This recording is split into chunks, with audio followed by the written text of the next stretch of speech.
built him. And here, allow me free education. We have used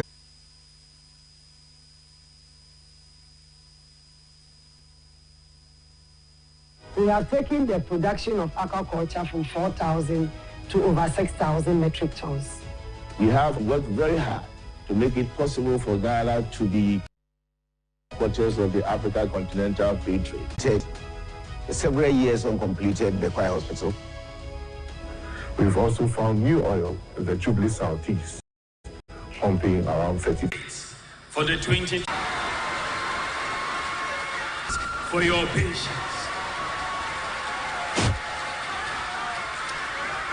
Ladies and gentlemen, with an economy with declining economic growth, along with several problems and challenges, a graphic description of my president and my main opponent for the 2024 presidential election, who announced to the nation that the meat was finished and the economy was left with bones. Notwithstanding the difficult economy we inherited, we had to get on with it and start to fix the decisive and fix dooms, significantly our economy, tackle youth employment, unemployment, and empower farmers. All this depreciation ever between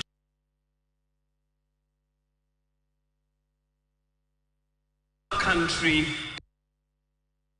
to a thundering halt.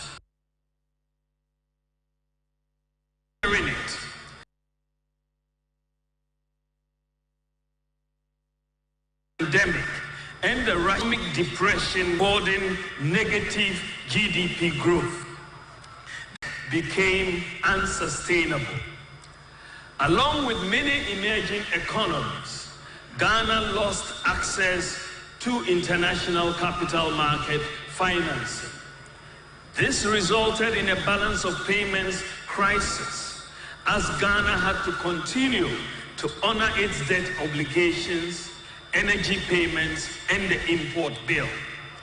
We faced a domestic economic crisis.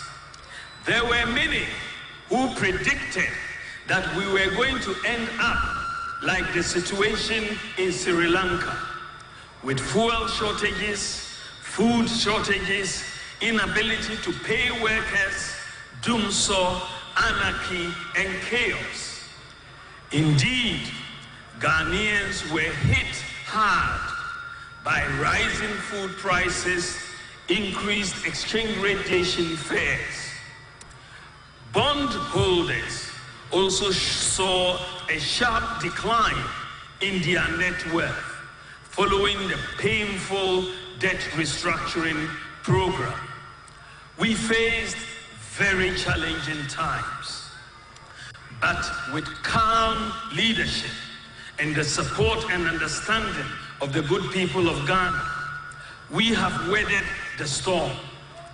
The government had to seek IMF support to stabilize our economy and reclined to 2017 and 2021. However, 30% depreciation of the cedi in 2022 resulted in the average depreciation of the cedi between 2017 and 2022 to be 10.75%. So again, notwithstanding the domestic and global economic crisis, the depreciation of the cedi under our government is lower than that we inherited from the 2013 to 2016 period. Let me talk about jobs. What in terms of the economy is that our government has created 2.1 million jobs between 2017 and 2022, notwithstanding the global economic crisis. The public sector recruited 1.2 million people, while the private sector created to slit data. We recruited 100,000 more health workers, 100,000 more teachers, we more than doubled the fire service personnel, and so on.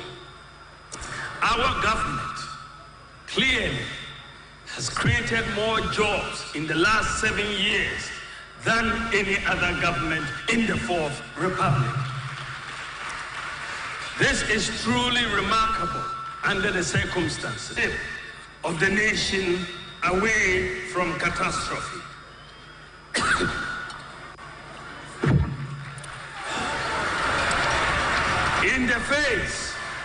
In the face of the crisis, overall performance of the economy in areas such as GDP growth, agricultural growth, industrial growth, trade balance, gross international reserves, and job creation has demonstrated resilience. Ladies and gentlemen, available data also shows that notwithstanding the challenging economy we inherited and the global economic crisis that ensued, government has chalked a large number of achievements across the country. Due to the constraints of time, I will only be able to enumerate a few of these achievements. However, government will soon outdoor our performance tracker in the next few weeks, which will detail all of our achievements in every sector and every district in the Republic of Ghana. But I will name just a few of the achievements. We have undertaken a major roads construction and rehabilitation program across the country, over 11,674 kilometers of roads according to data from the Ministry of Roads and Highways. I am not aware of any government that has done as much in the road sector since 1992. We have initiated and overseen the construction and rehabilitation of more railways than any other government since 1992. Achimota in Sawam, Accra, Tema, Kojokrom Takwa, Kojokrom Manso, and Tema Mpakada. We have extended the rural telephony network to more areas than any other government since 1992. We have increased the network from 78 sites to 1,008 sites. We have constructed more fish landing sites than any other government. Exim, Dix Cove, Moree, Mumford, Teshi, Keta, Osu, Ekumfi, and Mfansiman. Ladies and gentlemen, our government has constructed more sports facilities than any other government since 1992. We have completed 6 new multi-purpose sports stadia and 4 ongoing in each of the 10 regions, 10 old regions. We completed the University of Ghana Stadium in Legon, built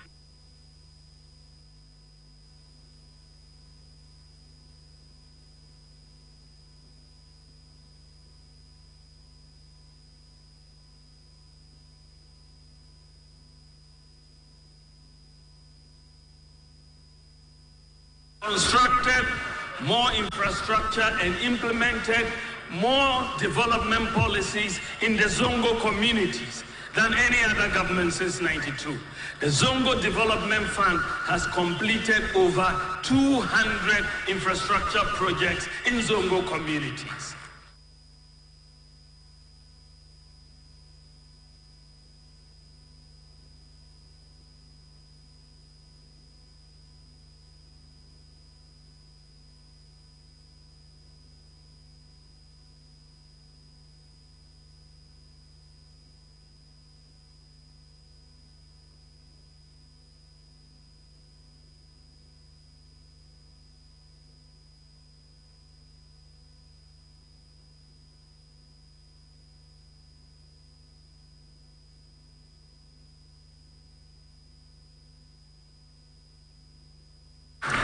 We have also extended NHIS coverage to childhood cancers and hydroxyurea medicine for sickle cell patients. Ladies and gentlemen, we provided free electricity to Lifeline consumers and a 50% discount to other consumers for a whole year during COVID-19. It is important, and it is very important that you hear this, that between 2009 and 2016, the average annual increase in the electricity tariffs was 50% a year between 2009 and 2016. Average annual increase was 50% a year. Between 2017 and 2023, on the other hand, the average annual increase has been 11.1%. This is the lowest average annual increase in end user.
Gentlemen, I want to go digital now.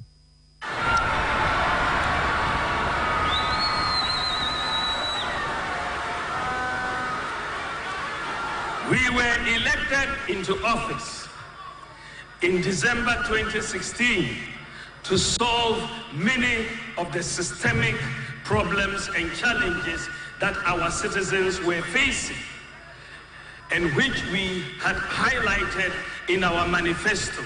For example, there was no unique identity, no property address system, fake birth certificates, and so on. We had lived with many of these problems since independence. For me, to lead is to solve. Indeed,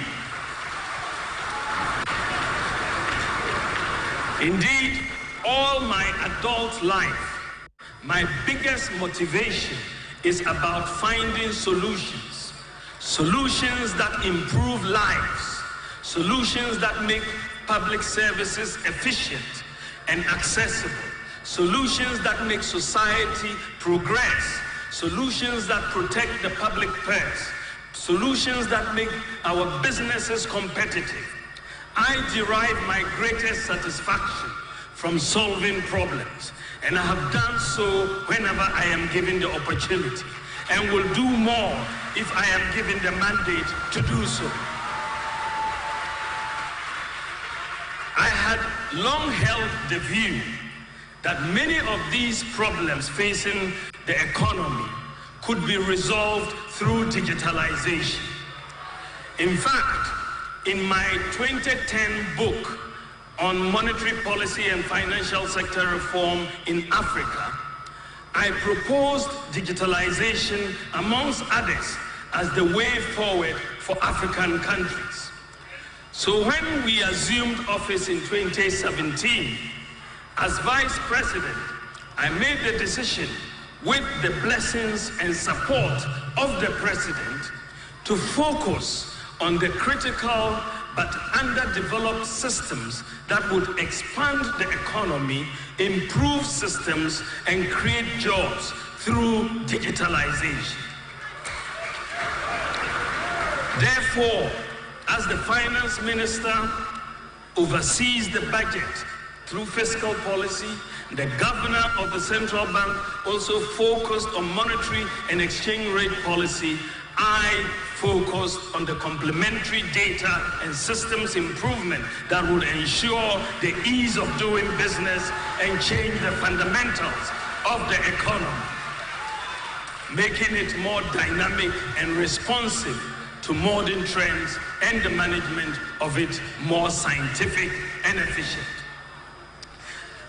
Ladies and gentlemen, I was thankfully appointed as chairman of the economic management team.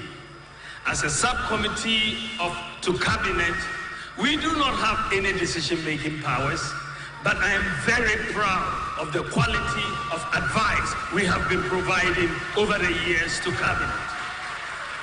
As vice president, I was asked by the president to assist in solving some of the problems that were inhibiting the transformation of Ghana's economy.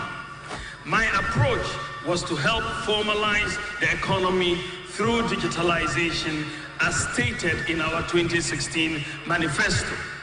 This is why my office has had oversight responsibility for many of the government's digitalization projects. We can only build a vibrant nation if we have strong systems and institutions that work. Very soon, artificial intelligence will transform the world. How are we preparing Ghana for this new phenomenon?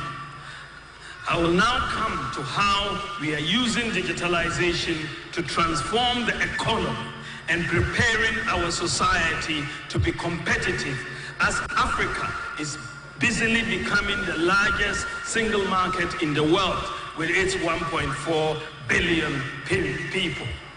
Ladies and gentlemen, a major problem that we had as a country was the absence of a unique identity for citizens and residents.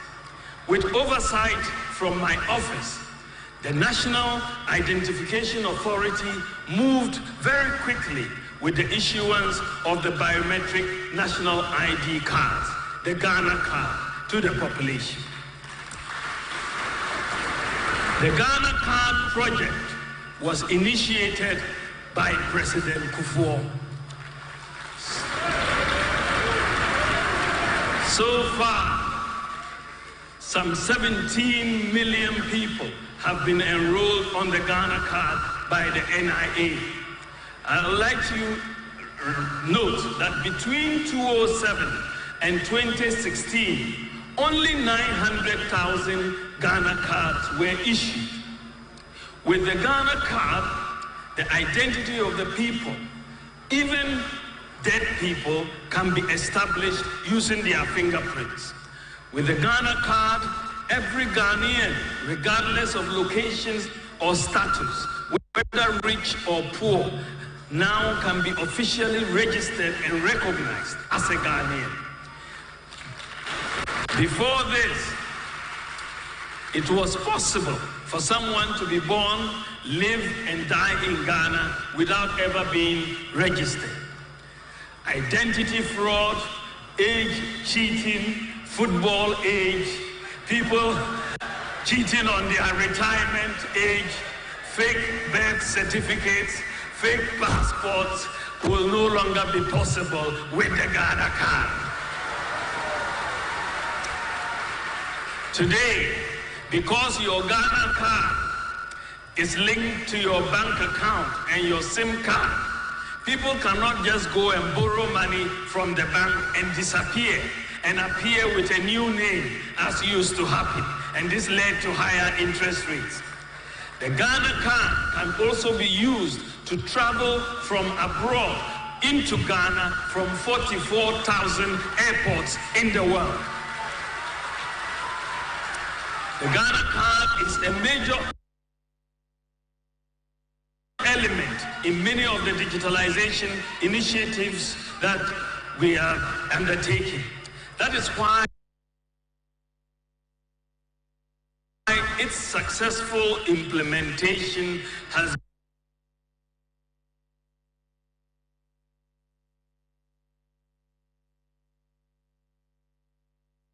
been so important to me. Ladies and gentlemen, to solve the problem of a lack of a working address system in Ghana,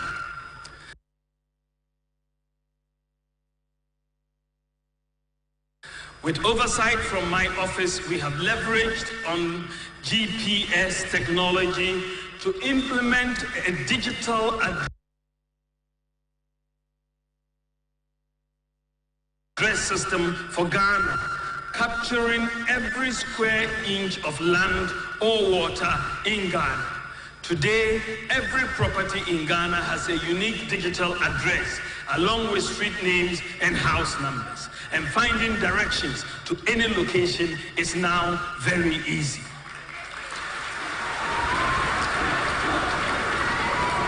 Ladies and gentlemen, we faced a major problem. Is it possible to transfer money seamlessly across different mobile money providers and between bank accounts and mobile wallets?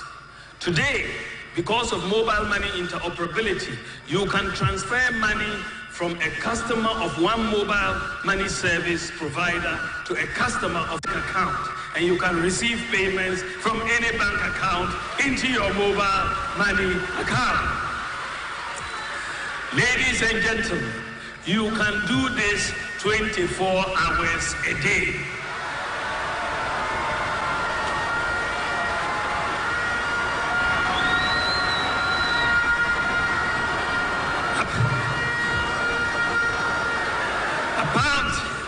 Apart from achieving financial inclusion, it has also significantly promoted a cashless culture,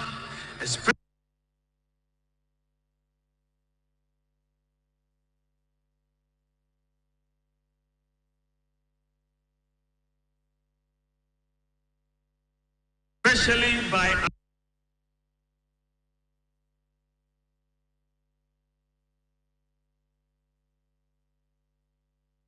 our market women and the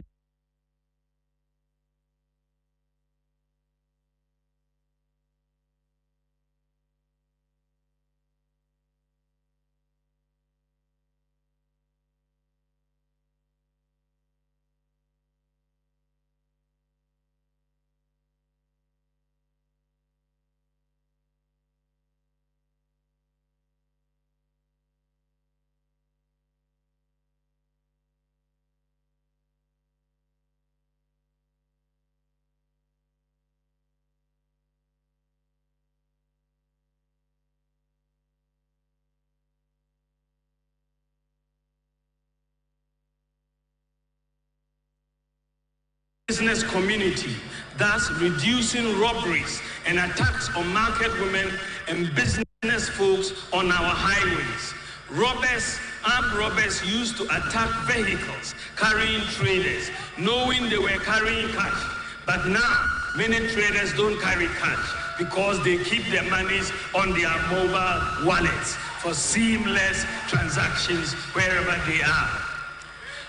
Today, because of mobile money interoperability, you can also receive remittances from abroad directly onto your mobile wallet without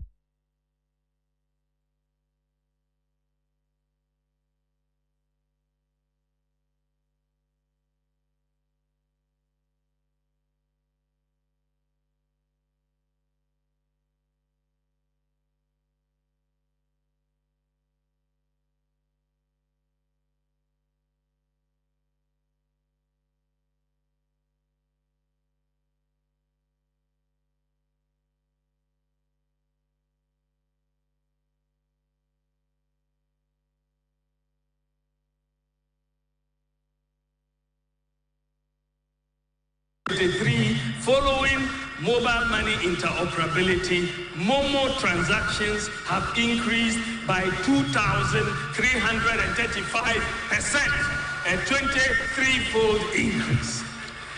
This is why Ghana continues to be the fastest growing mobile money market in Africa. Ladies and gentlemen, The digital payments infrastructure that we have put in place is boosting e-commerce in Ghana. Businesses are booming over Instagram, Facebook, Twitter, and so on. Many people who could not afford to rent or build shops are able to do business on the internet at little cost, with deliveries helped by the digital address and payments using mobile money interoperability. Ladies and gentlemen, e-commerce can be done 24 hours a day.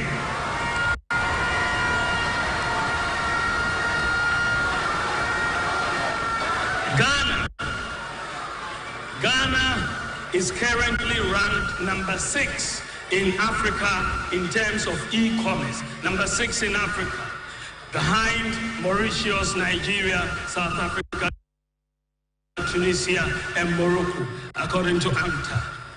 Ladies and gentlemen, addressing corruption in the public service, our approach to improving delivery of public services is to minimize human contact as much as possible. Therefore, we embarked on an aggressive digitalization of processes of service delivery across many public institutions with coordination from my office. When you look at the passport office, we have digitalized the passport office with oversight from my office. With digitalization, the average turnaround for acquisition of passports has been significantly reduced. And today, because of digitalization of the passport office, you can apply for your passport online from your home 24 hours a day.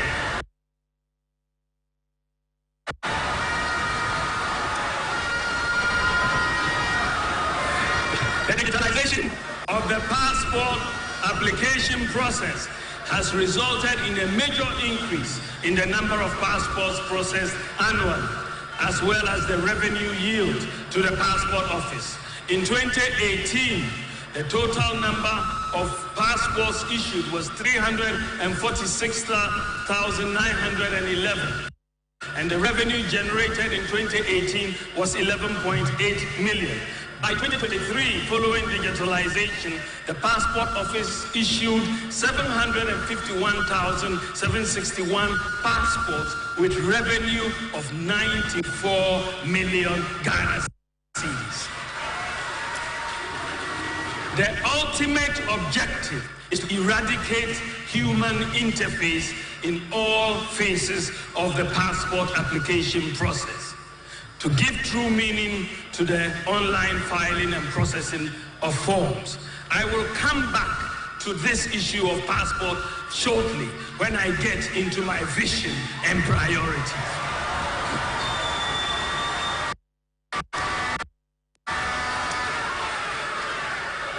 Then we went to the ports.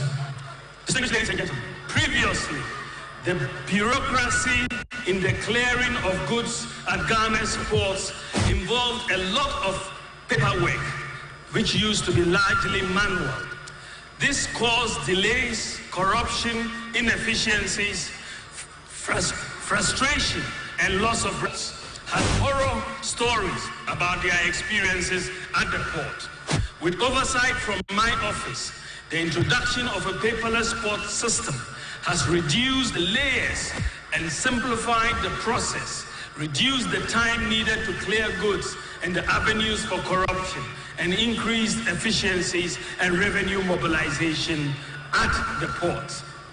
Digitalization has also taken place at the Drivers and Vehicle Licensing Authority, which offers two traditional services: driver licensing and vehicle registration services. And today, the office services that DVLA is offering can be matched well, and they're just world class. They can be matched to any other country.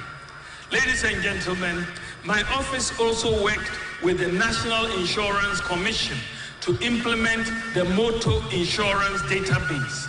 The objective of the introduction of the motor insurance database is to provide more safeguards for for the millions of Ghanaians who travel by road by ensuring that vehicles are insured.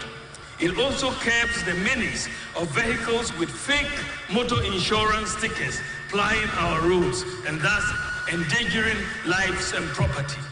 With digitalization of the motor insurance in Ghana, members of the public can now self-check the authenticity of their insurance policy by dialing a USSD code *920*57# and follow the instructions. You put in the number, it will tell you whether the car is insured or is not insured. So, today, you can know the status of the vehicle, is the insurance status of any vehicle, 24 hours a day.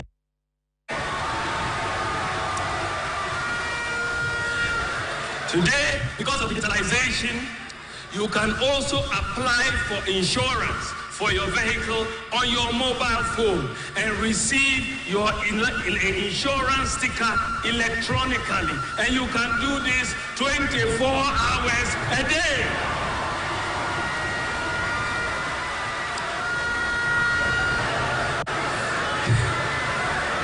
Ladies and gentlemen, with oversight from my office, we have digitized the births and deaths registry, and we have just completed the integration of the births and deaths registry with the databases of the Ghana Health Service and the National Identification Authority, so that the record of births and deaths would be consistent across all of these databases.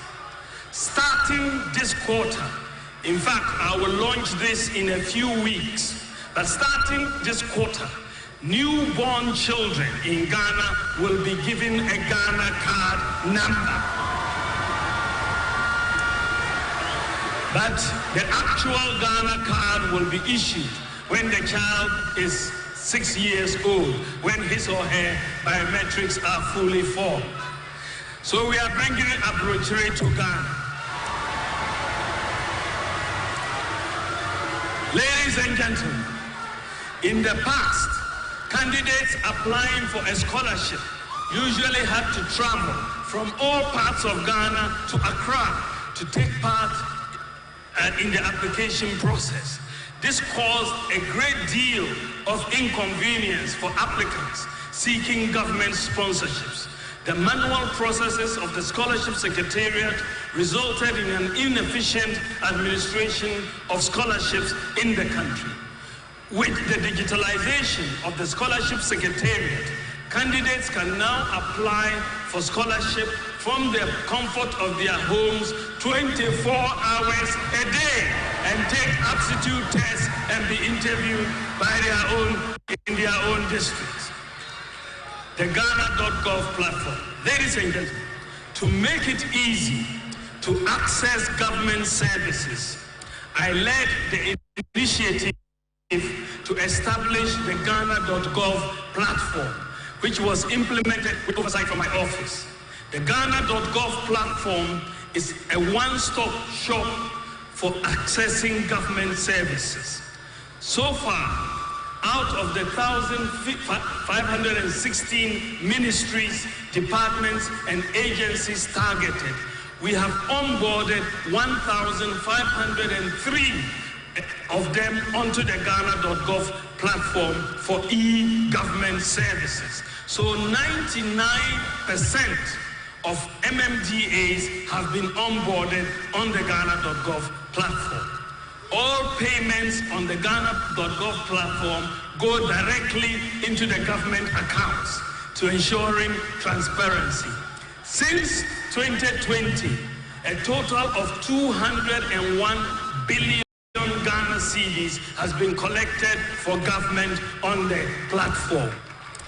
For services onboarded and receiving payments, you should be able to apply for and obtain any government service online through the Ghana.gov platform 24 hours a day. Digitalization has therefore dealt a severe blow to correct the corruption involved in the collection of payments by different institutions for government. The progress Ghana has made in the provision of e-government services is remarkable. According to the UNDP 2022 e-governance index, Ghana is ranked #1 in West Africa and #4 in the whole of Africa in terms of e-governance. And we are ahead of countries such as Rwanda, Botswana, Cote d'Ivoire, Senegal, Kenya, and Uganda. With oversight from my office, ladies and gentlemen, digitalization at the Electricity Company of Ghana has allowed the buying of electricity credit on your mobile phone through the mobile ECG app. This has provided relief to customers who no longer have to queue for long hours to buy electricity units. Also, for people whose credit, they can purchase electricity credit on their mobile phones 24 hours a day. Now, for people who need a new service or a separate meter from ECG, they can also apply online 24 hours a day. 3.5 million people are on the ECG app, and as a result of digitalization, ECG's monthly revenue collections have increased from 450 million Ghana cedis a month to 1.2 billion Ghana cedis a month. Ladies and gentlemen, Ghana has a major challenge in the area of domestic revenue mobilization. The tax to GDP ratio is about 14%, compared to 27% for South Africa and 34% for the advanced OECD countries. Most adults in Ghana are outside the tax net, and compliance is very low. At the beginning of 2017, only 4% of the population of Ghana had tax identification numbers. To increase the number of people with tax identification numbers, I propose that we designate the Ghana card as the tax identification number. In doing this, we have increased the percentage of adults with tax identification numbers from 4% to 85%.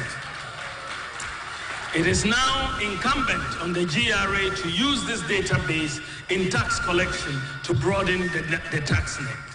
Furthermore, ladies and gentlemen, with oversight from my office, the SNIT, National Health Insurance, GRA, Controller and Accountant General Payroll, DVLA, SIM cards, and bank accounts have all linked to the NIA database, linked to the Ghana card. Today, your SNIT number is your Ghana card number. Your NHIS number is your Ghana card number. Your TIN number is your Ghana card number. The integration of the database is allowing us to successfully weed out ghost workers on payroll. A biometric audit of the National Service Scheme payroll found about 44,707 ghost workers and potential ghost workers between 2022 and 2024. And this has saved Ghana a total of 356 million Ghana cedis. Also, SNIT has suspended payment of 480 million Ghana cedis to 29,000 ghost pensioners using the Ghana card system. Ladies and gentlemen, we have also recently integrated the Controller and Accountant General Payroll database with the NIA database to eliminate ghost workers on government payroll. Through digitalization, we have finally been able to solve the long-standing problem of ghost workers on government payroll. Ladies and gentlemen, many people, including highly educated people, find the process of filing taxes complex. To make it easier and less cumbersome to file taxes, I challenged the GRA to come up with a simple-to-use mobile app to enable ordinary people to file and pay taxes using their mobile phones. And this has been done. Today, you can file your taxes 24 hours a day on your mobile phone. Ladies and gentlemen, in the area of healthcare, digitalization of hospital medical records, to make healthcare easily accessible across the country, we have overseen the connection of health facilities under the Ghana Health Service onto one digital platform. So far, all teaching hospitals, all regional hospitals, and all district hospitals have been connected and can talk to each other. The goal is to network over 90% of all hospitals in Ghana by the end of next year. So currently, if you are referred from a hospital like Tamale Teaching Hospital to Kolebu Teaching Hospital, you do not need to carry a folder. All your records will be seen and monitored by the doctor in Kolebu when you arrive. Patients will have only one digital folder wherever they go. Your health records can be accessed 24 hours a day from any of the 302 network hospitals. Ladies and gentlemen, digitizing the operations of the National Health Insurance Authority has helped to reduce fraudulent claims. The renewal of all national health insurance registrations used to take place at various NHIA district offices. This led to backlogs and long queues. In some instances, people slept for days at some district hospitals. These delays hampered the operations and limited the revenue streams of the NHIA. With oversight from my office, we have digitalized the enrollment and renewal of the National Health Insurance membership. Following digitalization, renewal of National Health Insurance registration via mobile phone can now take place 24 hours a day. And this has eliminated the bottlenecks that were there. I now come to drones. Ladies and gentlemen, I remember with so much pain when my father underwent an operation in Tamale Teaching Hospital. He was losing blood that night, and the doctors were trying to get blood for him. We rushed to the hospital blood bank, but it was closed. I tried to get the phone number of the one in charge and made several calls, but he did not pick up. We were running against time, and by the morning, my father had died. That painful experience is forever with me. So when I heard about zipline drone in an emergency, I was determined to get it for Ghana, to save many lives that are needlessly lost.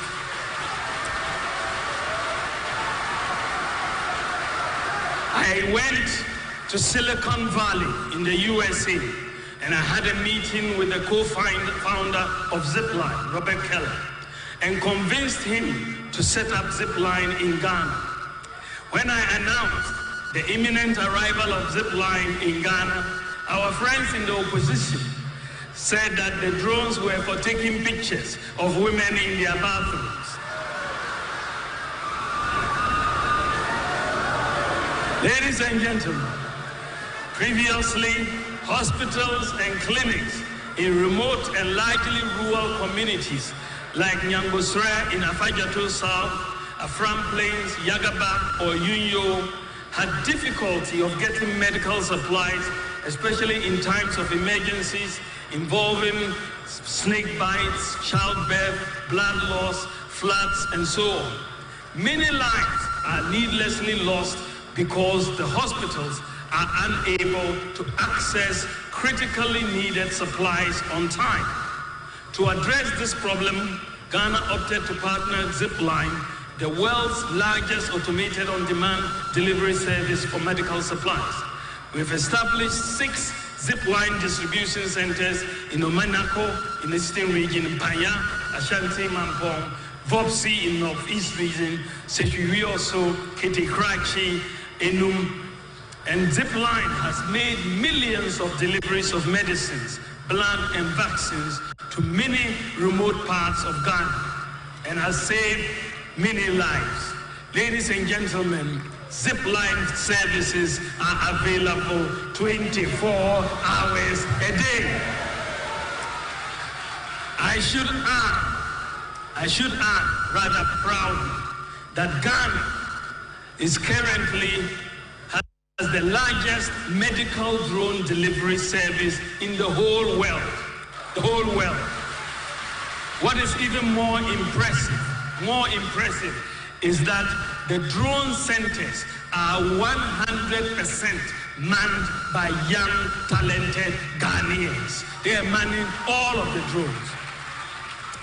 Ladies and gentlemen, in 2019, I challenged the Pharmaceutical Society of Ghana during their annual meeting in Ho to go digital and place all pharmacies in Ghana on a digital platform for ease of access by Ghanaians. The Pharmacy Council, in collaboration with the private sector, has completed the work on a digital platform for all pharmacies in Ghana. Basically, the National Electronic Pharmacy Platform will offer the opportunity for everybody through a mobile phone to upload your prescriptions and find out which pharmacies near you have the medicines. Secondly, you can compare the prices of the same drug offered by the different pharmacies and decide where you want to order from. And those orders will be delivered using your digital address at home. Ghanaians will experience the e-pharmacy platform in full operation this year when every pharmacy is onboarded. E-pharmacy services will be available 24 hours a day.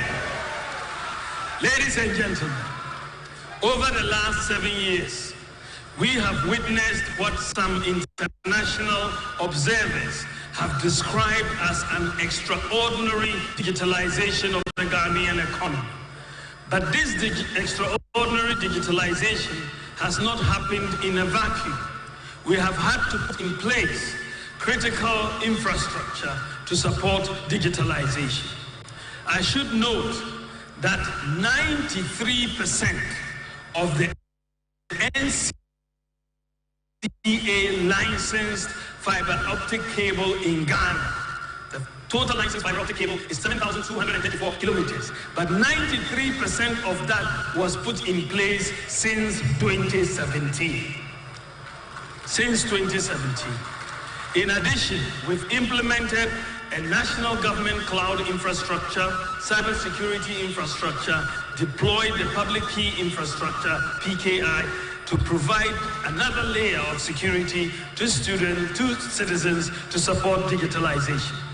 Ladies and gentlemen, what is remarkable about Ghana's digitalization journey is that the various initiatives were implemented using local IT companies and local talent. It was deliberately done that way. So, ladies and gentlemen, if as my prospective employer, you ask me the question, so Dr. Bawumia, you want to be president of Ghana, can you tell us what you did for Ghana in your capacity as vice president? I will say in response that I have, with the support of the president, I've had the honor and the privilege to be given the opportunity to initiate, champion, or oversee many problem-solving policy initiatives.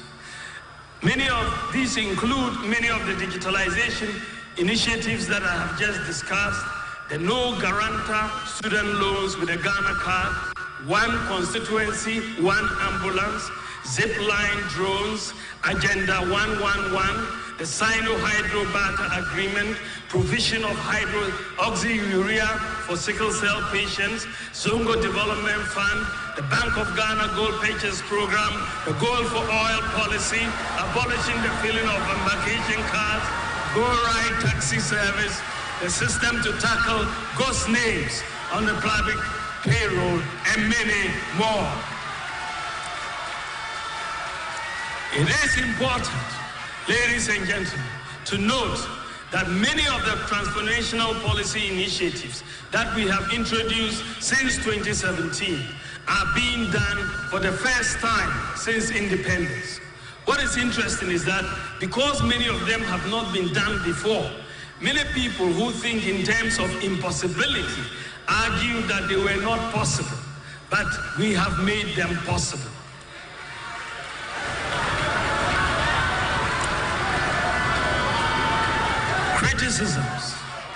Criticisms and name-calling eventually gave way to reality, as the nation is greatly benefiting from these initiatives.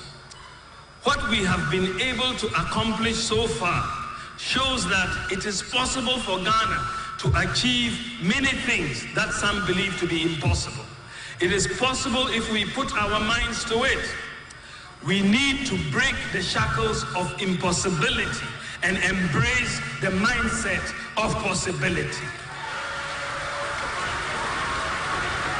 Ladies and gentlemen, I now come to my vision.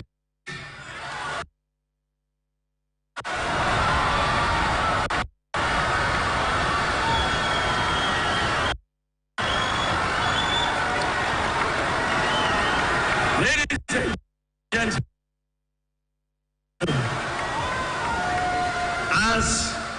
as Vice President, I am like a driver's mate. But by the grace of God, if you make me the president, I will be in the driver's seat with constitutional.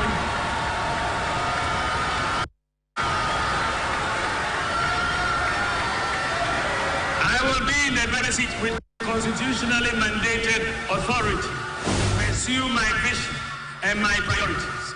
So what do I want to do in terms of vision and priorities and policies if you give me the opportunity by the grace of God to become president of the Republic of Ghana? Ladies and gentlemen, in this regard, I have been engaged in a lot of consultation and doing a lot of thinking in the last few months about the lessons of the last 7 years, as well as my vision and priorities as I seek to become President of the Republic of Ghana.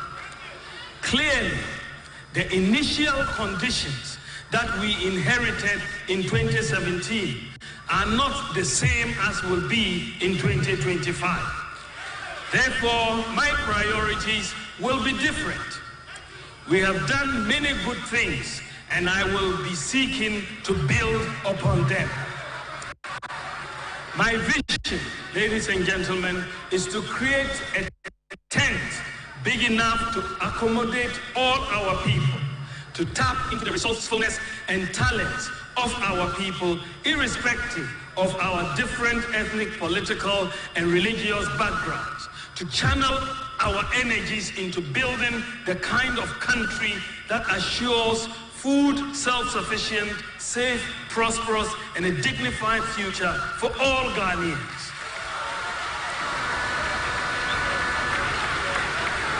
To create sustainable jobs with meaningful pay for all and for Ghana to participate fully in the fourth industrial revolution using systems and data.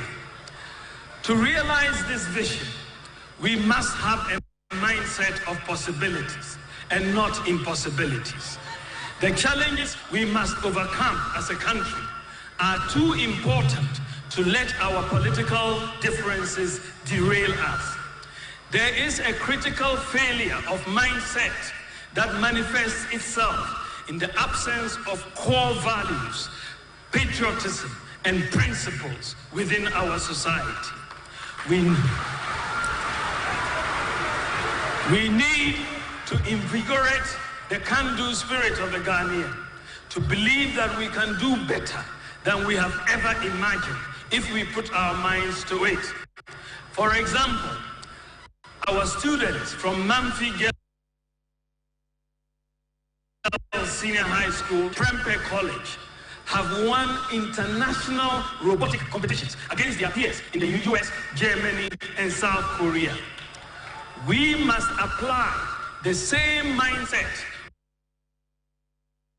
of beating the world in robotics, sing-a-thons, and cook-a-thons to every sphere of economic activity. We must believe that it is possible. This must be inculcated in our children from home and in school.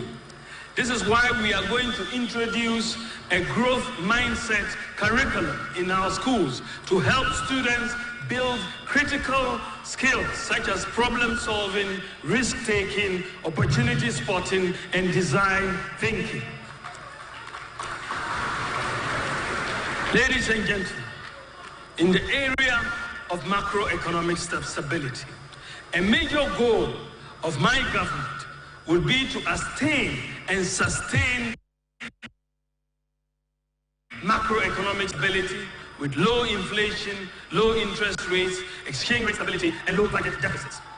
In terms of prudently managing our expenditures, to reduce the budget deficit and interest rates, my government will enhance fiscal discipline through an independent Fiscal Responsibility Council enshrined in the Fiscal Responsibility Act 2018, Act 982.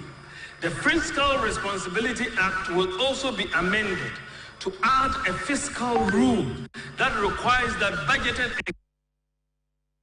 expenditure in any year does not exceed 105% of the previous year's tax revenue. This will prevent the experience of budgetary expenditures based on optimistic revenue forecasts, which many a time do not materialize. Ladies and gentlemen, furthermore, my government will reduce the fiscal burden on government by leveraging the private sector. Under the two-term administration of my boss, His Excellency Nana Addo Dankwa Akufo-Addo's government, we have put in place many social safety nets like free SHS, free TVET, and so on. With all these social safety nets in place, my government will now focus on jobs and wealth creation by the private sector for all Ghanaians.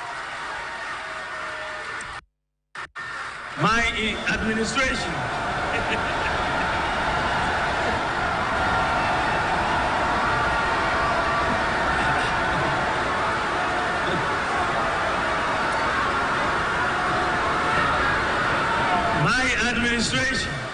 thank you, will incentivize the private sector to complement government in the provision of many infrastructure and other services to reduce government expenditure and improve maintenance. The private sector will be encouraged to build roads, schools, hostels, and houses for government to rent or lease to home. The demand for roads construction is massive, and this has historically placed a huge burden on the budget. I believe that the private sector should finance the construction and maintenance of roads through PPP concession arrangements. Also, the government will move towards leasing rather than purchasing vehicles, printing equipment, and so on. The private sector will have the responsibility for maintaining the vehicles and the equipment. With this approach, government can save very significant outright cash out expenditure annually from various items across different ministries, departments, and agencies. This policy will energize the private sector and create many jobs.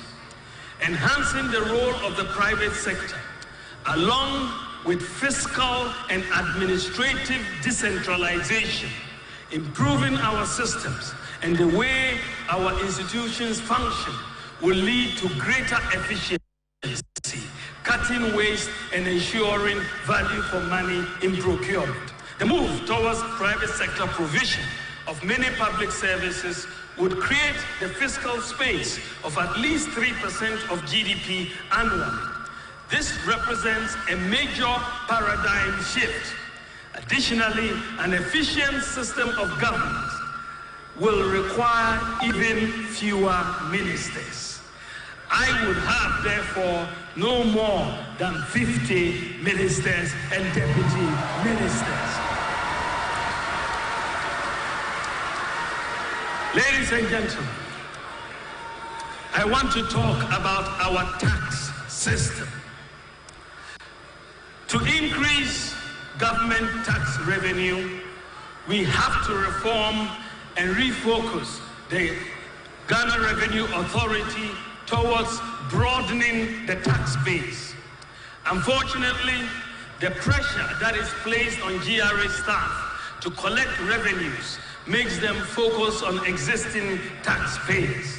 Sometimes they even have to go and sit in people's shops to monitor sales, a process known as invigilation.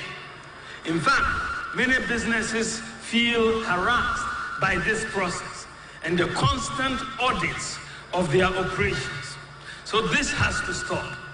We must strike the right balance between collecting revenue and allowing businesses to thrive. Our job is to protect the productive forces. The World Bank has estimated that revenues amounting to 13% of GDP, that is $24 billion in 2023, are not collected because people are outside the tax net. Even collecting half or a quarter of this annually will be a game changer for our public finances. To do this, we need to inculcate and enforce a culture of people filing their tax returns. Incentives must be provided to encourage people to file their tax returns even if they will pay zero taxes. We need a fresh start.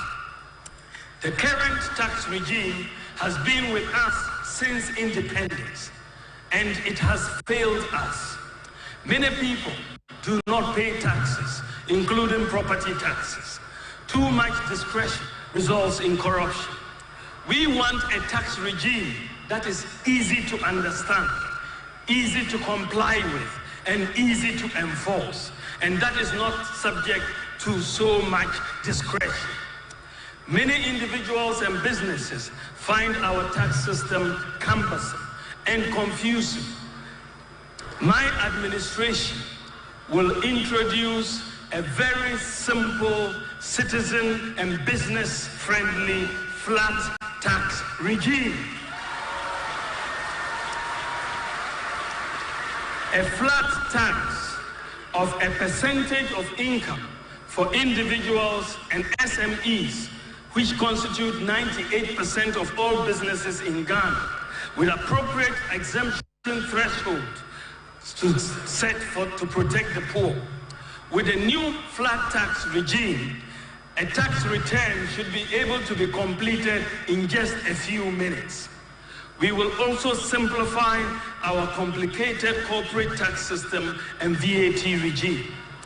To start the new tax system on a clean slate, my government will provide a tax amnesty, that is a complete exemption from payment of taxes for a specified period and waiving the interest and penalties up to a certain year to individuals and businesses for failures to file taxes in previous years, so that everybody will start afresh.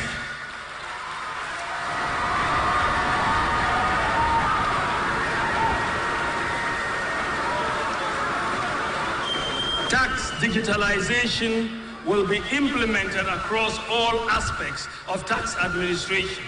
Everyone will be required to to file a very simple tax return electronically through their mobile phone or computer. There will be no manual or paper filing of taxes under my administration. Assessments by GRA will also be faceless. Faceless assessments will provide transparency and accountability. There will be no need to send GRA officers to go and sit in shops. E-invoicing as being implemented by the GRA will be extended to all companies. Estonia, India, and Mexico provide very useful models for Ghana in the area of tax digitalization. Ladies and gentlemen, in addition, any audits by GRA will also be done electronically and facelessly. Furthermore, no entity will be audited more than once in 5 years unless anomalies are detected which the individual or company does not correct after being given the opportunity to do so. We will amend the law such that if there is a dispute about tax assessment, a binding arbitration will take place through a body constituted by institutions such as the Ghana Arbitration Center, Institute of Taxation, AGI, Institute of Chartered Accountants, Private Enterprise Foundation, Ghana Employers Association, and so on, with a mandate to resolve any appeal in a maximum of 3 months. This will not affect companies, however, who by their agreements have such arbitrations taking place in international jurisdictions. Ladies and gentlemen, with cuts in government expenditure, the private sector undertaking expenditure that would normally be done by government, and the new tax regime, the flat tax regime, that will enhance compliance, broaden the tax base, and increase tax revenue.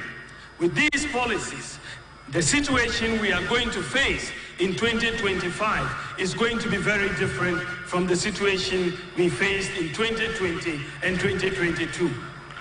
With the policy measures implemented so far, we have outperformed the IMF fiscal deficit target of 5% by attaining a fiscal deficit target of 4.2% in 2023. The new policies that I am proposing to implement in 2025 will give us the fiscal space to eliminate some taxes, such as the proposed VAT on electricity, if they are still on the books, the emissions tax, and the betting tax, without compromising our fiscal deficit. Ladies and gentlemen, I want to build a Ghana where we leverage technology, data, and systems for inclusive economic growth. I want us to apply digital technology, STEM, robotics, and artificial intelligence for the transformation of agriculture, healthcare, education, manufacturing, fintech, and public service delivery.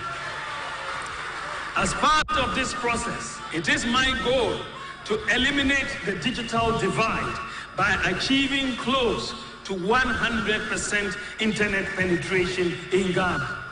We have already made significant progress in this direction by increasing internet penetration from 34% in 2016 to 72% in 2023. So we've more than doubled internet penetration. The task in the next 4 years is to move from 72% to close to 100% internet penetration. It is possible. I want to see Ghana build the digital talent that we require for the fourth industrial revolution.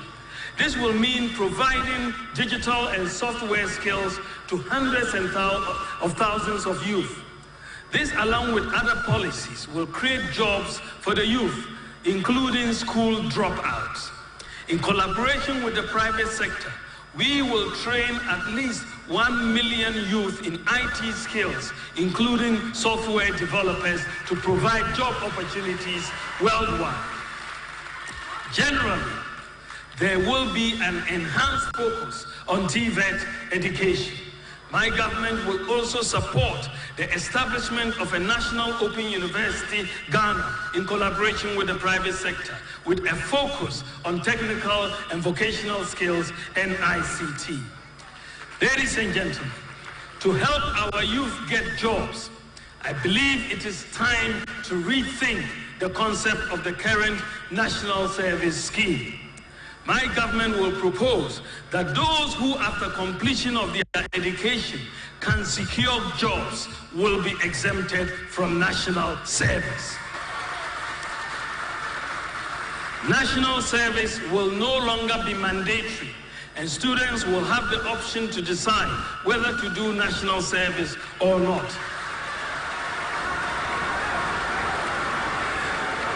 This will also encourage companies to go to the campuses to recruit annually. This time they don't go because of national service. Ladies and gentlemen, to prepare our children for the fourth industrial revolution workplace, I will enhance the repositioning of the education system towards STEM, robotics, artificial intelligence, and vocational skills to cope with the demands of the fourth industrial revolution and job creation. My government will make coding and robotics standard in senior high school. The foundation for this is being laid with the provision of laptops to senior high school students very soon. Teachers have already been given the requisite training. Following the senior high school, we will also implement a one student, one laptops policy for tertiary students through the provision of a zero interest loan with a 70% discount on the cost of the laptop payable over 4 years for tertiary students who need laptops.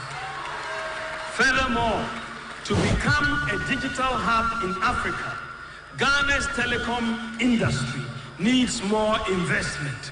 The cost of data for the ordinary Ghanaian has become too expensive. It goes against the very ethos of our digitalization journey. The industry cannot continue to operate at the efficiency and pricing levels of the least efficient operators. The focus has to be on the best efficiency and pricing for the consumer.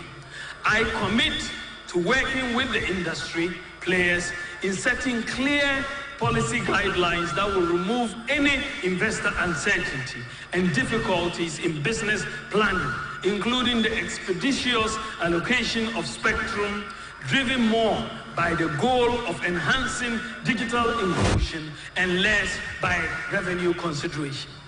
Another area I want to tackle is reducing the cost of living. Ladies and gentlemen, a major priority of my government will be to reduce the cost of living. The cost of living in the world has increased massively following the COVID pandemic and the Russia-Ukraine war. Global inflation has increased from 1.55% in 2016 to 8.7% at the end of 2022. That is average. This is a five-fold increase. In particular, the increase in the cost of living has been driven by increases in food prices, energy prices, housing rents, and transport prices. Therefore, any attempt to reduce the cost of living on a sustainable basis must tackle agriculture, energy, housing, and transport prices. And that is exactly what I am going to do. I want a Ghana where we attain food security through the application of technology and irrigation to commercial large-scale farming. We will also promote the use of agricultural lime to reduce the acidity of our soils.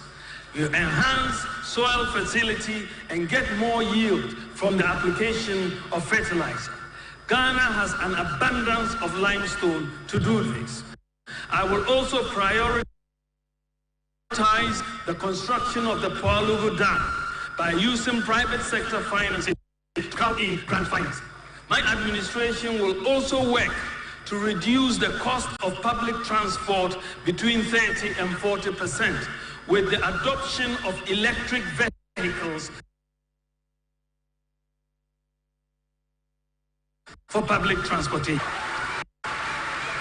The pricing formula is dominated by two variables: the price of fuel and the price of spare parts.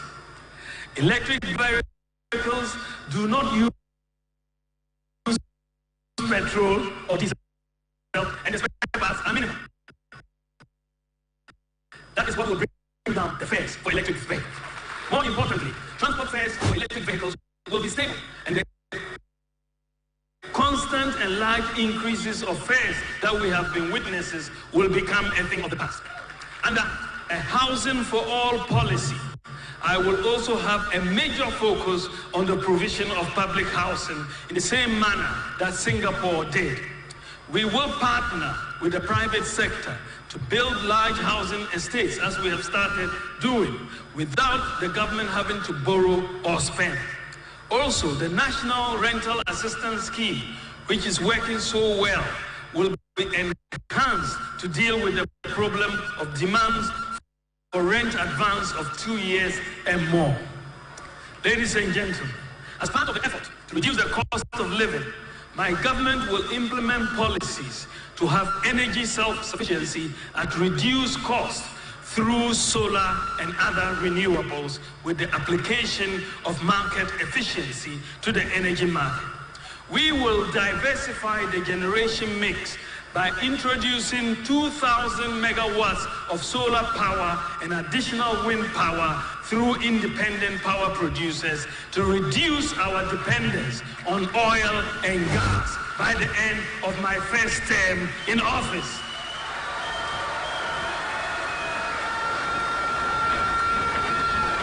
Introducing solar power will significantly reduce the cost of electricity.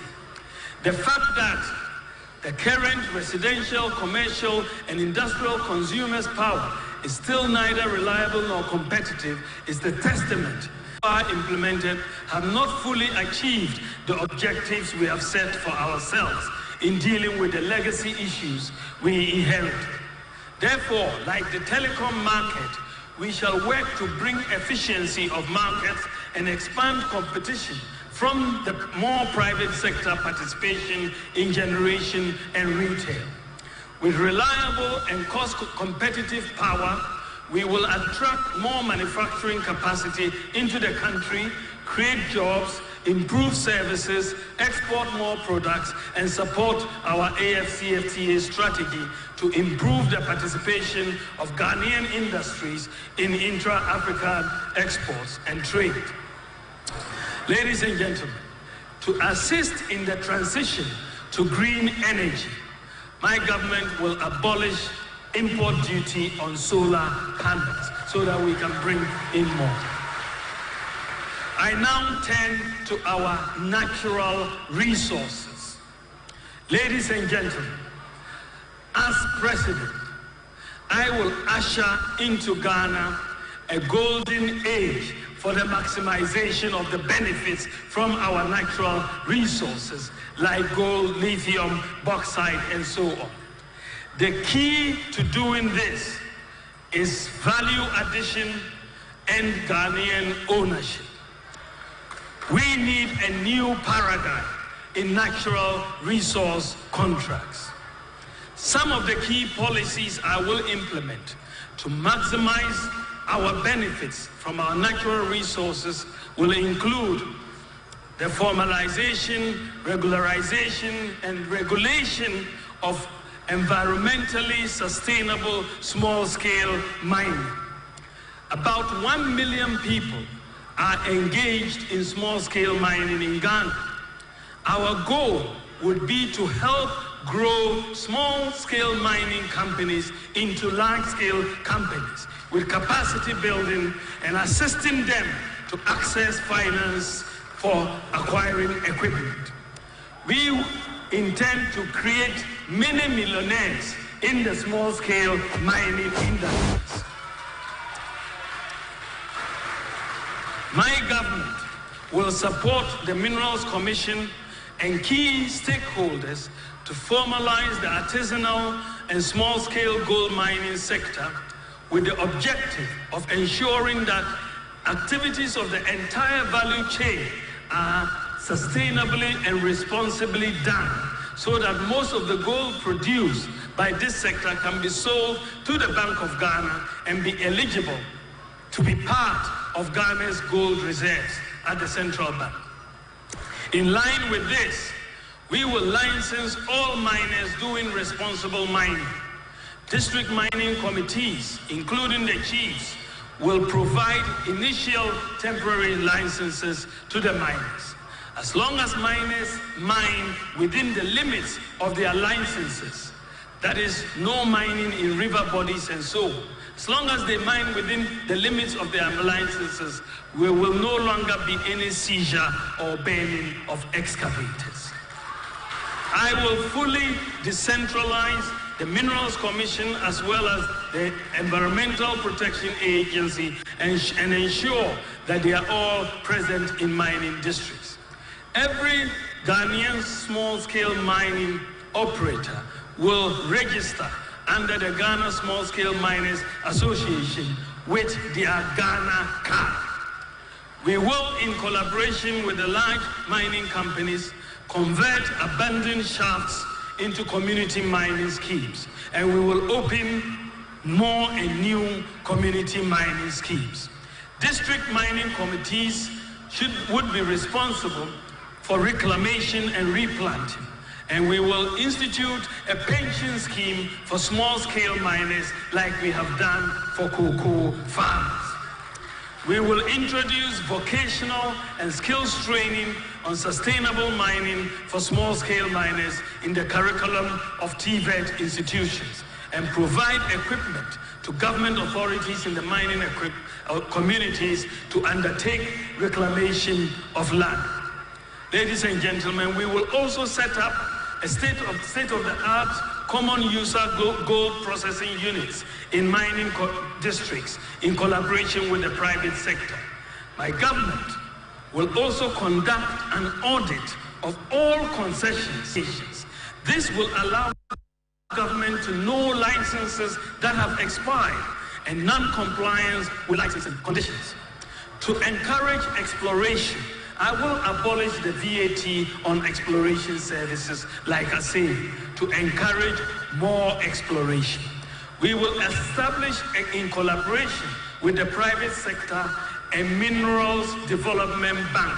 Just as we have a Greek development bank for agriculture, we will have a minerals development bank for the miners.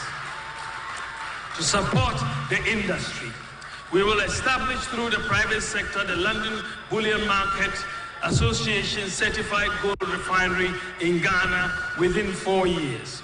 And to the central bank, the PMMC, or the Minerals and Income Investment Fund, MIF, and will be required, all the small-scale gold mined in Ghana, there will be a requirement that they are refined before they leave Ghana. We'll have to refine them before.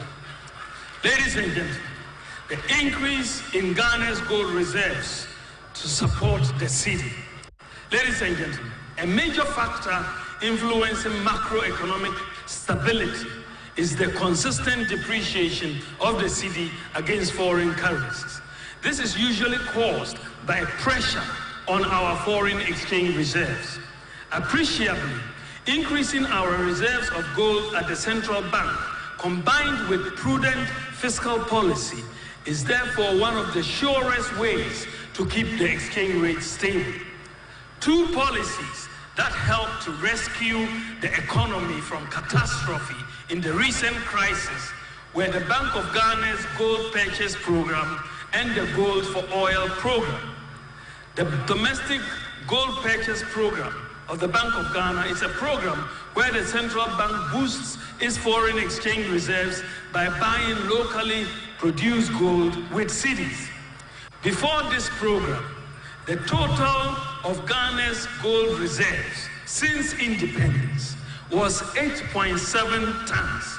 That's the total we held since independence. This compares to 3,352 tons for Germany, 2,814 tons for the IMF, 2,451 tons for Italy, and 8,133 tons for the United States. It did not make sense to me that Ghana, the largest gold producer in Africa, will have some of the slowest holdings of gold reserves in the world. So I proposed to the Bank of Ghana to start a gold purchase program. The Gold for Oil program, on the other hand, allows the payment for oil imports with gold. So importers provide cedis which the Bank of Ghana uses to buy gold and pays the suppliers of the oil. This reduces the pressure on Ghana's foreign exchange reserves and stabilizes the rate. Ladies and gentlemen, it will interest you to know that since this program started, the Bank of Ghana has purchased 26 tons of gold at $1.73 billion. The government of Ghana's Gold for Oil program, which also started in late December 2022, has purchased 16 tons of gold at $1.06 billion that has been available for the import of petroleum products. Together, the Gold for Reserves and the Gold for Oil programs have unlocked $2.79 billion to meet external payments of the country in just over a year. These two policies have allowed us to build foreign exchange reserves and pay for critical imports like fuel, stabilize the exchange rate. It is important to note that the 2.7 billion that we have unlocked is almost equivalent to the $3 billion loan that we have obtained from the IMF, which is going to be disbursed over 3 years. What is clear to me is that if we had started implementing these policies, say 20 years ago, Ghana would be in a very different situation today. But it is never too late, and we have started, and we will continue. Ladies and gentlemen, given the large amount of gold reserves Ghana has, this is just the tip of the iceberg. Ghana has 7 large gold belts stretching from Axim and Winneba to Nangodi and Laura. According to the Geological Survey Department, the belts cover an area of 43,000 square kilometers, with about 50%, that is 21,000 kilometers, not yet explored. The conservative estimate is that the potential quantum of gold in these unexplored belts is around 5 billion ounces. This has a market value today of 10 trillion US dollars. My government will engage exploration experts from the universities and the geological institutions to assist in exploring our 7 gold belts. However, if even only 5% of the 5 billion ounce estimate materialize, only 5%, it will be a game changer for Ghana. My government will provide the Geological Survey Department and our universities with resources annually to undertake a mapping of areas where we have gold reserves. As a matter of policy, we will legislate that concessions in areas with proven gold reserves that we'll find, 100% of those concessions will be given to Ghanaians and for operations. We can easily raise the capital required and hire the expertise once the gold reserves are proven. Our policy will be to build Ghana's gold reserves appreciably to reach a point where we have sufficient gold reserves to keep our external payments position sustainably strong. This, along with a supportive fiscal discipline, will provide long-term stability for the exchange rate of the city, and at the same time reduce our dependence on the Eurobond markets for finance. I believe that the maximization of the benefits from our natural resources will help create jobs, improve livelihoods, and also improve the conditions of service of Ghanaian workers. I now come to industrialization. Ladies and gentlemen, I will continue our policy of industrialization in areas such as agro-processing, cocoa, cashew, shea nuts, and so on. Salt, gold, lithium, refining, and manufacture of batteries and automobile assembly and manufacture. And also empower the local business sector, especially startups and SMEs, to drive investment and growth in Ghana, thus significantly boosting job creation. We must also protect local industry from smuggled imports that evade import duties. Ladies and gentlemen, special economic zones will be created. These are the free zones in collaboration with the private sector at Ghana's major border towns, such as Aflao, Paga, Elubo, Sankase, and Tatale, to enhance economic activity, increase exports, and reduce smuggling and create jobs. Tema Port will be fully automated and benchmarked to be as efficient as some of the best ports in the world, like Hong Kong, Singapore, and Dubai. Also, there will be a new policy of aligning import duties and charges at the Tema Port to the import duties and charges at the Lomé Port in Togo.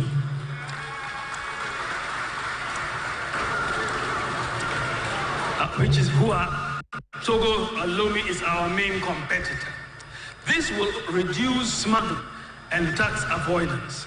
Also, for spare parts importers, duties will be at a flat rate per container, 20 foot or 40 foot, and that is what we are going to do. Ladies and gentlemen, let us now move to dealing with corruption. I entered politics to serve the nation. My passion is solving problems. My passion is helping the poor, the vulnerable, and the disadvantaged in society. Accumulation of wealth is not and has never been a passion or an ambition.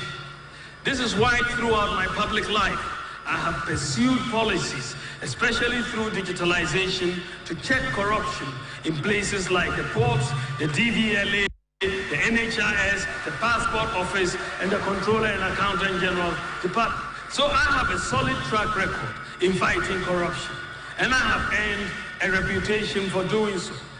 Ladies and gentlemen, one of the most potent weapons against corruption is transparency. Many corrupt activities are cash-based. Apart from the obvious economic benefits of moving in the direction of a cashless society, the literature does indicate that the more electronic payments are used in transactions as opposed to cash, the more there is traceability and therefore the less the corruption.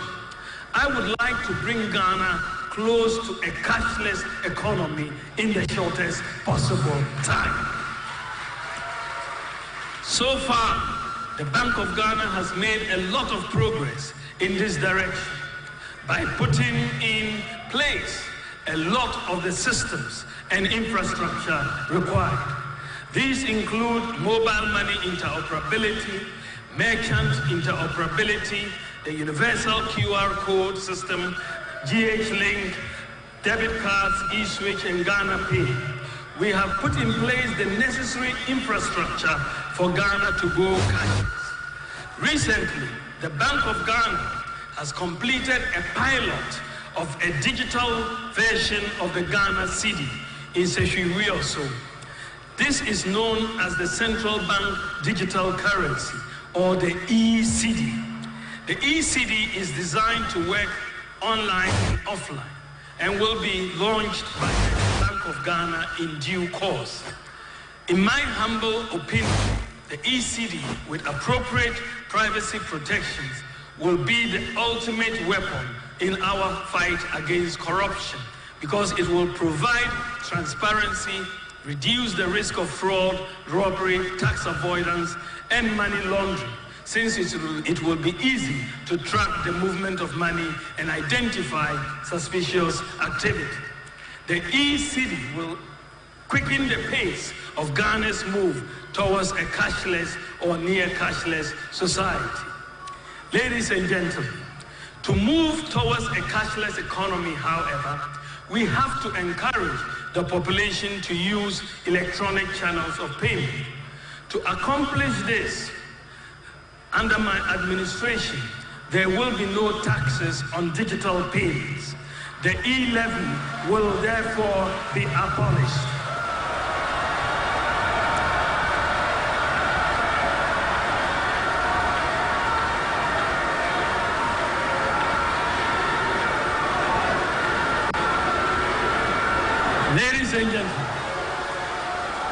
Ladies and gentlemen,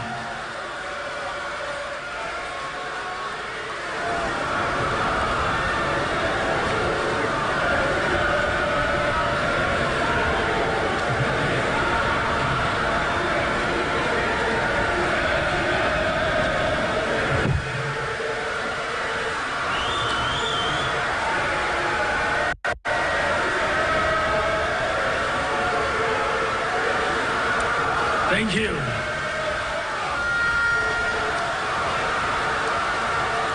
Furthermore, to enhance transparency, I will cause to be published online details of all public contracts for public scrutiny. Ladies and gentlemen, in advanced economies, workers are able to easily access credit to purchase basic items such as televisions, cars, and houses. They are able to do so because the credit system works and it is supported by individualized credit scoring by credit rating agencies. In Ghana, a credit system is yet to develop, and therefore life is harder for workers. It is my goal to make it easier and cheaper to access credit by leveraging on our data and systems, such as the Ghana Card, Ghana Post GPS, mobile money interoperability, DVLA, GRA, the bank accounts, and all those to build an efficient credit system and a mortgage market in Ghana underpinned by individualized credit scoring and the digitalization of land titling and transfer. We look forward to starting individualized credit scoring in Ghana this year, and will make it easier for Ghanaians to access credit at lower interest rates. Ladies and gentlemen, I believe that when it comes to a national development plan, I believe we can find broad contours of a national development plan for which we can find consensus in areas such as education, health, industrialization, environment, and so on. I will support a consensus national development plan. Specifically, I will propose to amend Article 87 of the 1992 Constitution, as well as the NDPC Act, Act 479, to mandate political party manifestos and consequently economic and social policies of governments, as well as budgets, to be aligned to the agreed upon broad contours in specific sectors.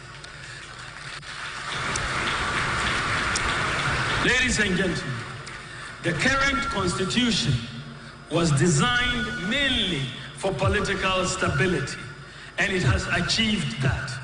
We need to amend it with the help of Parliament to align it more for national development.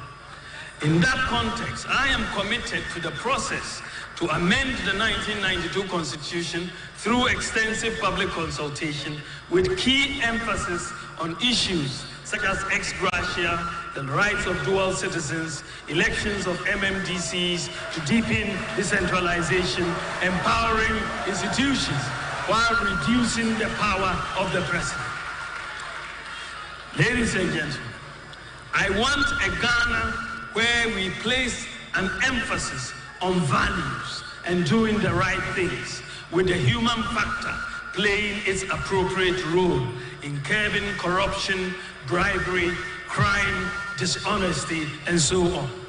A culture of governance founded on ethical values, transparency, professionalism, and meritocracy, to create a modern government machinery that exhibits more intensity and determination to impose order, discipline, and enforce compliance of the rules and regulations that are in place. In this regard, we will have a strong partnership between government and faith-based organizations. The contribution of faith-based organizations, for example, the Catholic Bishops' Conference, the Christian Council, Pentecostal Council, and the Muslim Council, in areas such as education, health, infrastructure, youth development, and so on, is very significant and complements government's efforts. And so we are going to have them benefit from many of the incentives that we offer to some of our external development partners. Ladies and gentlemen, I will also have a major focus on policies, tax, and other incentives to increase private and public investment in tourism, the creative arts, and sports. More jobs creation. We will build on the year of return, beyond the return, and December in Ghana. We will also introduce initiatives such as digital streaming platforms for our artists and tax incentives to make tourism and creative arts a growth pole. Tax incentives will also be provided for film producers and musicians.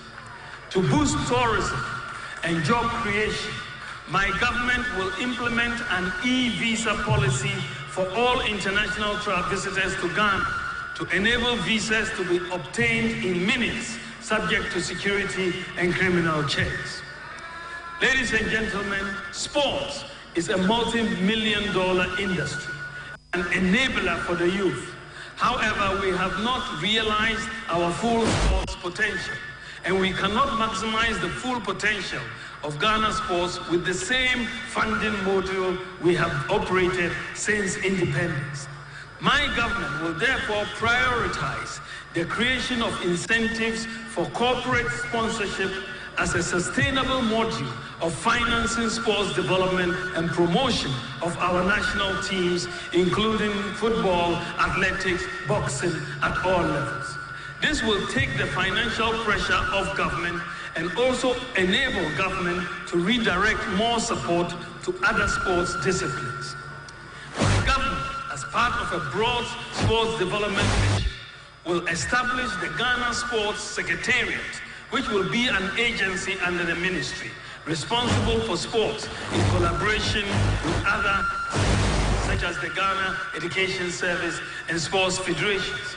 My government will also seek school-level collaboration with international sports bodies like the NBA and the NFL to make an hub for these emerging sports in Africa, to create more opportunities for our young people. Ladies and gentlemen, we have already tried this with the NFL, the governing body for American football, which agreed to host in Ghana in 2022 the first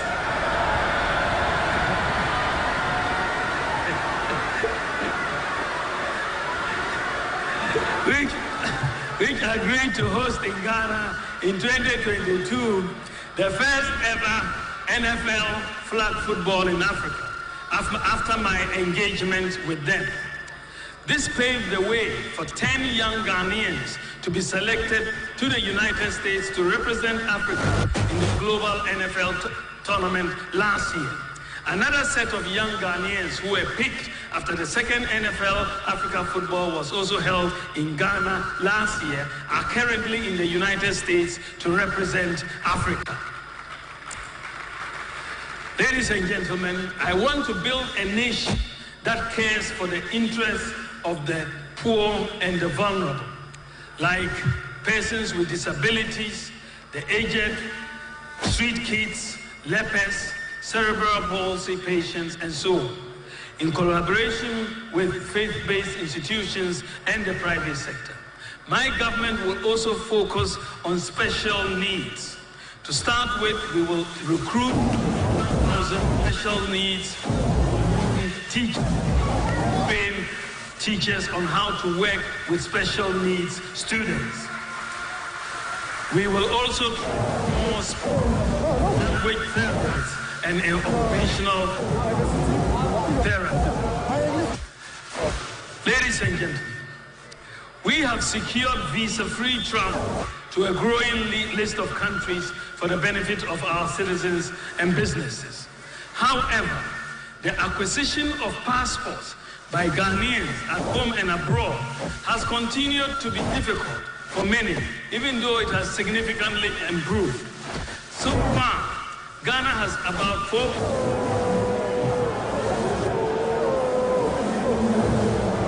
enrolled on the Ghana card, which is also an e-passport. To make it easy for Ghanaians to obtain passports, under my government, any Ghana card holder will only have to pay a fee for a passport. You won't have to apply for a passport when you hold a Ghana card.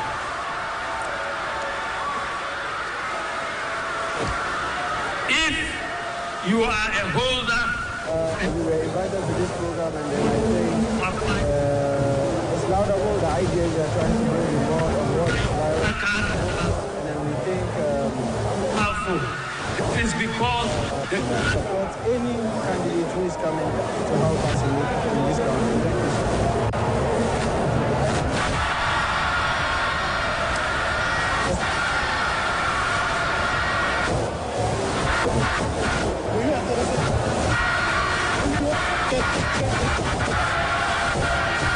If you want, I can.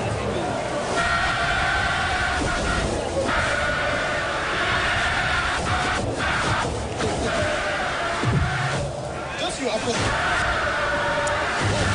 So, if you apply for your passport and pay for it, return it to your home using your digital address.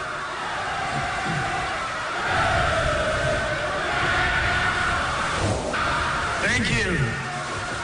Ladies and gentlemen, the Bawumia administration will also prioritize the full implementation of the Affirmative Action Act, as should hopefully have been passed by January 2025. Under my government, free senior high school education will continue, and we will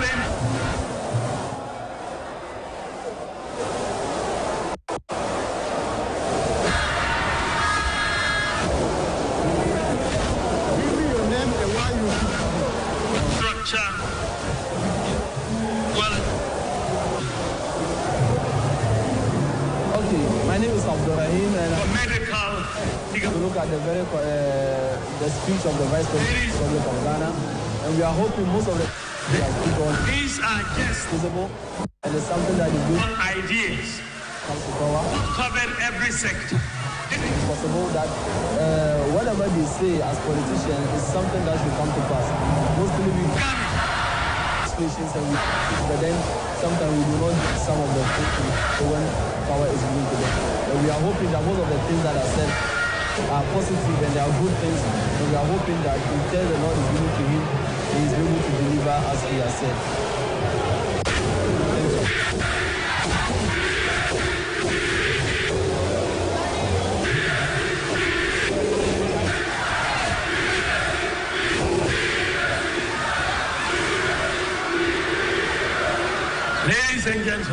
So far, I have spoken about the economy, the contribution, my vision, my in conclusion, the choice God in is between Vice President Bawumia and former President Mahama. It is between them. I have two other persons.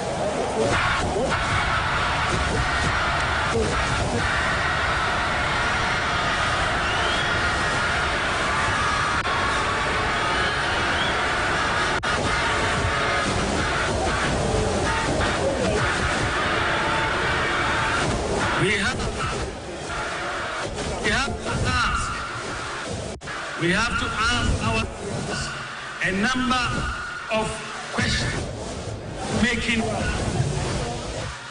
If you want someone you can trust to innovative and impactful ideas,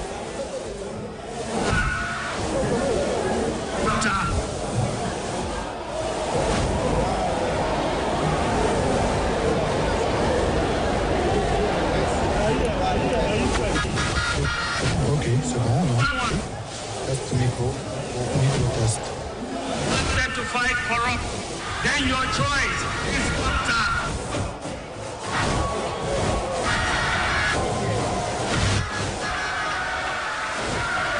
And if you want someone you can trust to work hard and tirelessly and selflessly for Ghana, it is Micro test,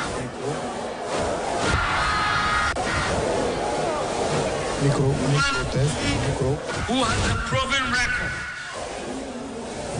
to create jobs for Ok, pas de souci. Micro marche. a man or woman. In this case, we are to care of the poor, disabled, vulnerable. It is Dr. Bawumia.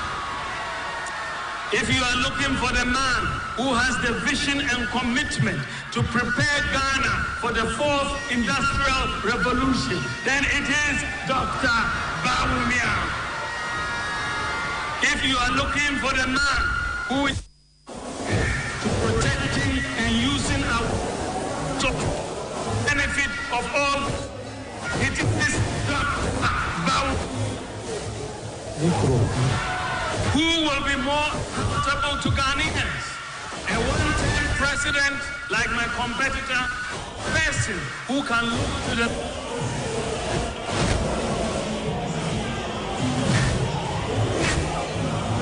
Bawumia. Who can you trust to protect and improve three senior high schools? It is Dr. Bawumia. Who do we trust to improve the national health scheme and improve the quality of health care in Ghana? It is Dr. Bawumia, who has demonstrated a commitment to the development of deprived communities. It's Dr. Bawumia. Gentlemen, many people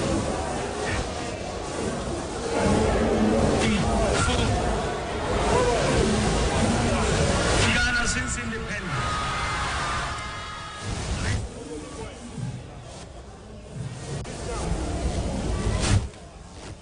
President Nana akufo-addo of a vice president, perhaps make a mark. I would let you be the judge of that. That I've never been president of this country before. In my for the first time to ask a precious vote to serve you in all humility. I would like you to give me the opportunity to become one of the most presidents in Ghana's history.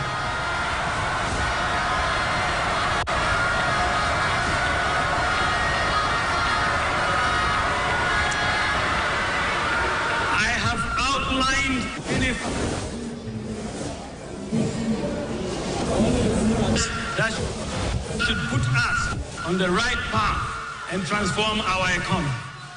I know that many of us might be tempted to say that we have had many bright and even brave ideas before, and that will be true. Many will say the problem we have of ideas, but implementation. Many will say the problem is I offer only what has guided me throughout my life. Hard work, personal integrity, accountability, and selfless leadership. I am determined to make a difference. And with you, with honesty, integrity, with wisdom and decisiveness, as to what I want to do from day one if you make me president.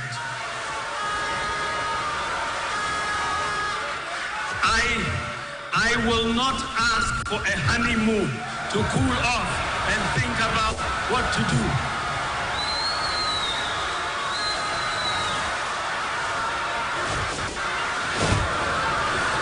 I am prepared and ready to work with the opportunity. You know what I stand for. You know my vision. My vision about your mission. I believe in the ingenuity of the Ghanaian. Together, in building a progressive society of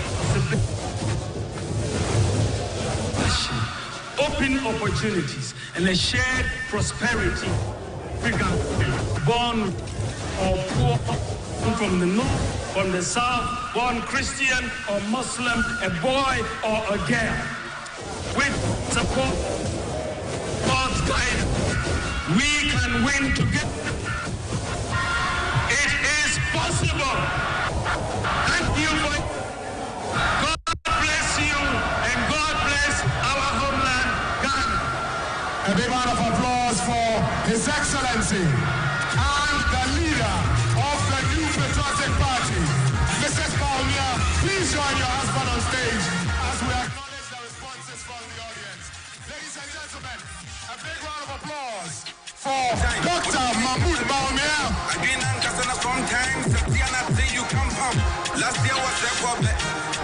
Wave your flags, wave your flags, wave your flags, wave your flags. It is.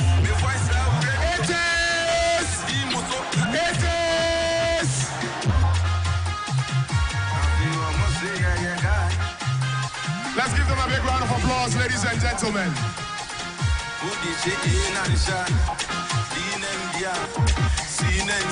And as they resume their seats, please let's all resume our seats.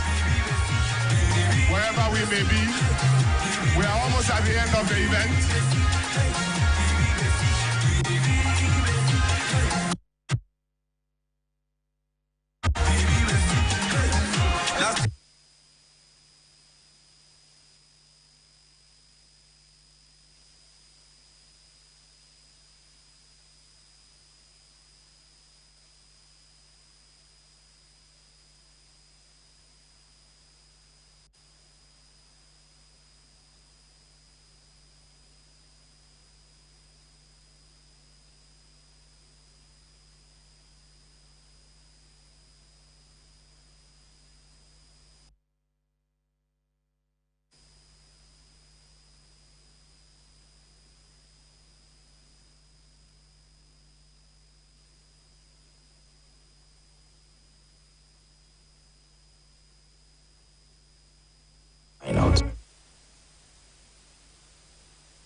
Bawumia's address on Ghana's next chapter. Expectations are high for bold solutions and a visionary roadmap for the future. People across the country are looking forward to the speech. Let's get on the street and find out.